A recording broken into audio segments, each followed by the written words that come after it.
Senador Medeiros, há uma inquietude muito grande em todo o Brasil, independente do governo que sai ou o governo que entra, sobre a reforma da Previdência. Quando houve a intervenção no Rio, todos entenderam, e nós todos fomos para as campanhas, entendendo que a reforma da Previdência teria ficado para o ano que vem, e o presidente que fosse eleito apresentaria a sua visão, enfim, a proposta da Previdência. Se criou uma insegurança, senhor presidente, se essa reforma, que ela virá, mas se virá esse ano ou o ano que vem. Eu não acredito que venha esse ano, porque não há tempo viável. Temos aí com o feriado agora, no dia 15. Consequentemente, aquela semana é uma semana que sabemos que matérias polêmicas não são votadas. Em seguida, nos aproximamos do mês de dezembro. Em dezembro, todo mundo sabe que o dia 14 os trabalhos na casa terminaram. Eu diria que é humanamente impossível você votar uma reforma em 2 turnos na Câmara, com 3/5 dos votos, lá, e nem falar aqui não tem a mínima chance. Uma Câmara renovada, eu diria que lá como aqui a maioria acabou não voltando. Vossa Excelência se elegeu como deputado federal com uma grande votação, senador Medeiros. Mas aqui no Senado, das 54 vagas, só voltaram 8. Lá na Câmara, eu diria que a maioria também não voltou. Então há um clima de desagregação, de insegurança, porque se aqueles que não voltaram quiserem votar lá na Câmara, vai passar a impressão para a sociedade que disseram uma coisa na campanha e, por ter perdido, agora querem fazer outra. Mas assim mesmo, senhor presidente, eu não estou fazendo aqui, como Vossa Excelência sabe muito bem, nenhum ataque a esse ou aquele parlamentar, mas eu ia fazer esse discurso na quinta-feira. E como na quinta não deu quórum para nós usarmos a tribuna, eu me debruço no dia de hoje sobre uma matéria que recebi, escrita por Leonardo Severo, que trata a situação da reforma da Previdência que aconteceu no Chile e a realidade atual. No Chile, senhor presidente, que dizem que a reforma que poderá vir aqui poderá ser semelhante à do Chile, milhões de pessoas estão sentindo o efeito da reforma que lá aconteceu. Os chilenos estão sofrendo e perceberam, no longo dos anos, que a reforma era muito pior do que eles podiam imaginar. O que diz o jornalista Leonardo Severo, que escreveu essa matéria? Sem previdência pública, Chile tem suicídio recorde entre os idosos com mais de 80 anos. Apontada como modelo pelo Fundo Monetário Internacional, a privatização da Previdência chilena, promovida por Augusto Pinochet na década de 80, continua vigente e cobrando um preço cada vez mais elevado. O colapso do sistema tem ganhado maior visibilidade nos últimos dias, à medida que o arroxo no valor das pensões e aposentadorias, lá no Chile, se reflete no aumento de número de suicídios. De acordo com o estudo Estatísticas Vitais do Ministério da Saúde e do Instituto Nacional de Estatísticas, entre 2010 e 2015, 936 adultos maiores de 70 anos tiraram sua própria vida nesse período. O levantamento aponta que os maiores de 80 anos apresentam as maiores taxas de suicídio, 17,7 por cada 100 mil habitantes, seguido pelo segmento de 70 a 79 anos, com uma taxa de 15,4 contra uma taxa inédita nacional 10,2. Conforme o Centro de Estudo de Velhice e Envelhecimento, são índices mórbidos que crescem ano a ano e refletem a mais alta taxa de suicídio de toda a América Latina. Um dos autores da pesquisa ministerial, Ana Paula Vieira, acadêmica em gerontologia da Universidade Católica e presidente da Fundação Miranos, avalia que, em muitos dos casos, visam simplesmente acabar com o sofrimento causado por não encontrar os recursos para lidar com o que está passando em sua vida, já que as aposentadorias deles estão desaparecendo.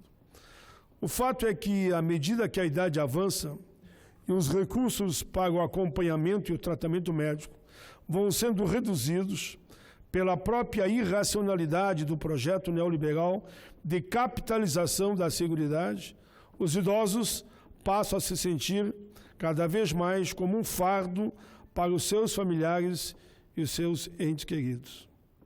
Vamos dar um exemplo de Jorge e Elza. Entre tantos casos, ganhou notoriedade recentemente a do casal Jorge Olivares Castro, 84, e Elza Oyala Castro, 89 anos, que após 55 anos decidiram partir juntos para não seguir molestando mais ninguém. A evolução do câncer de Elza, conjugado à primeira etapa da demência senil, faria com que tivesse de ser internado numa casa de repouso. O marido calculou que poderiam pagar, mas somente se somasse ambas as aposentadorias e vendesse a casa. Sem qualquer perspectiva, Jorge e Elza decidiram abreviar suas vidas com 2 tiros, 2 disparos, se mataram. Infelizmente, diz a psicogeriatra Daniela Gonçalves, enfermidades que geram uma impossibilidade de serem enfrentadas economicamente acabam colocando o tema de suicídio como uma saída honrosa. Como ficou comprovado, o desmantelamento do Estado serviu tão somente para beneficiar as corporações privadas que assaltaram o sistema público de pensões e aposentadoria chilenos, sob o pretexto que era deficitário. Até nisso, eu diria que eles vão na mesma linha do que muitos falam no nosso país, por conta da capitalização administrada pelo mercado.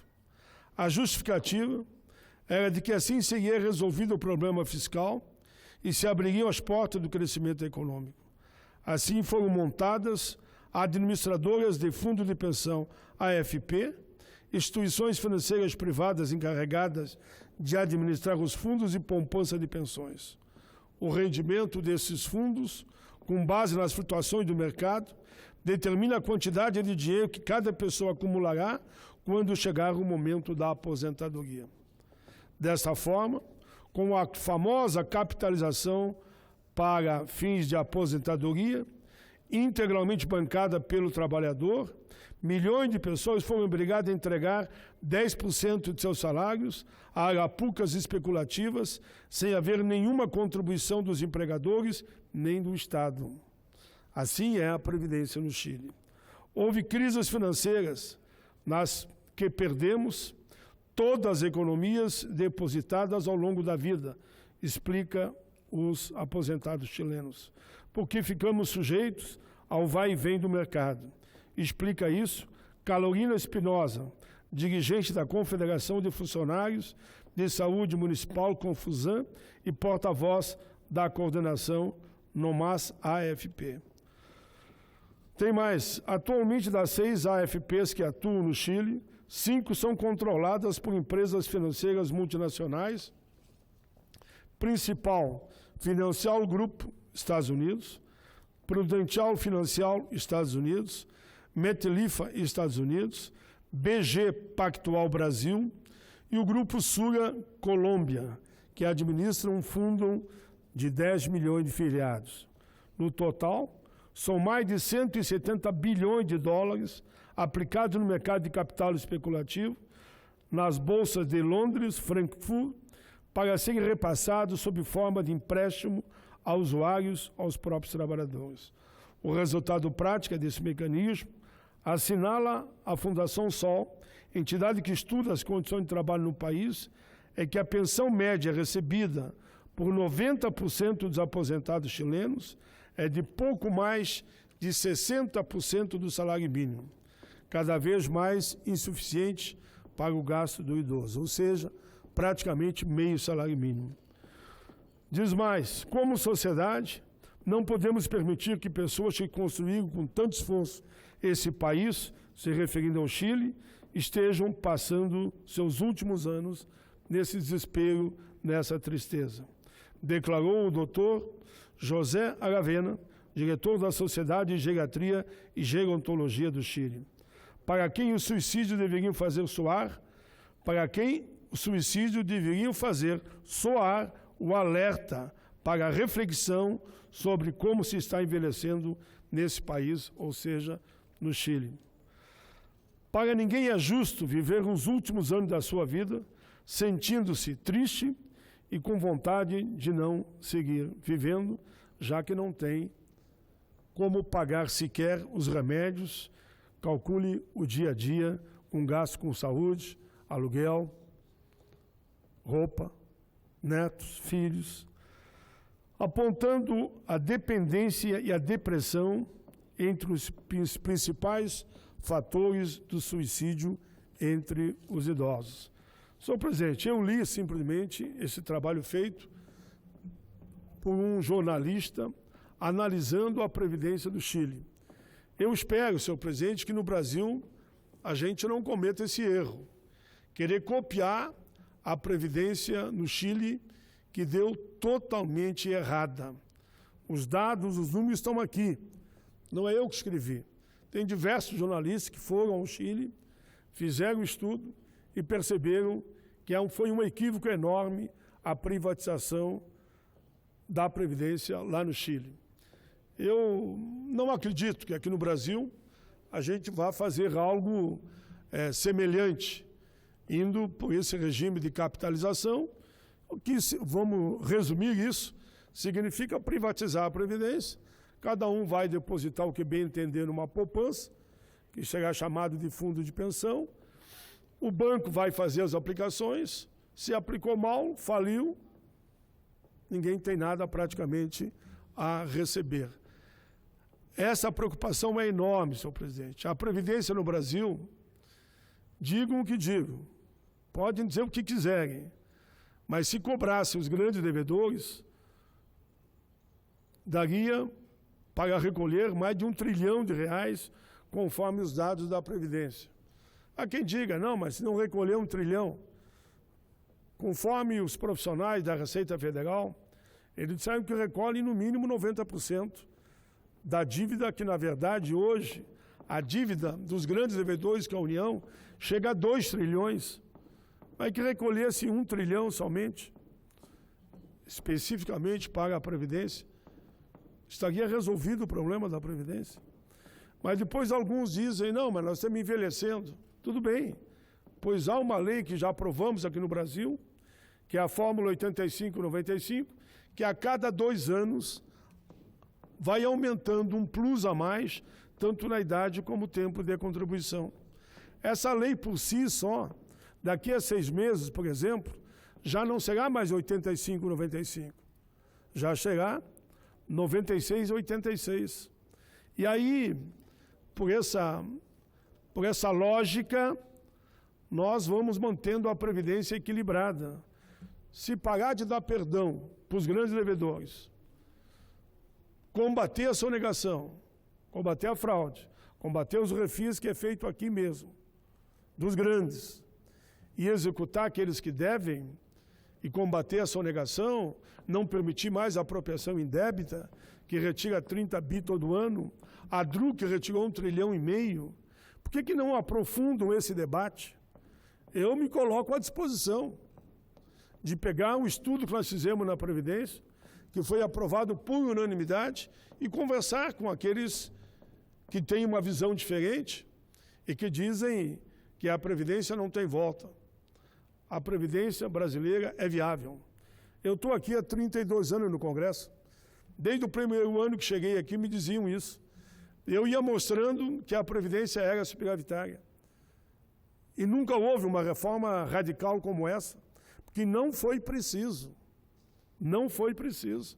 Novamente, eu ia me botar inteiramente à disposição a discutir em qualquer lugar, em qualquer arena, se assim entenderem, em qualquer espaço.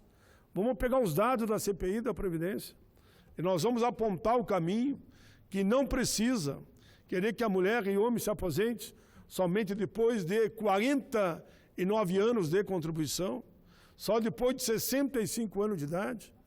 A mulher, por exemplo, está 19 anos a mais de contribuição em relação àquilo que é hoje, porque hoje é 30 de contribuição e 55 de idade.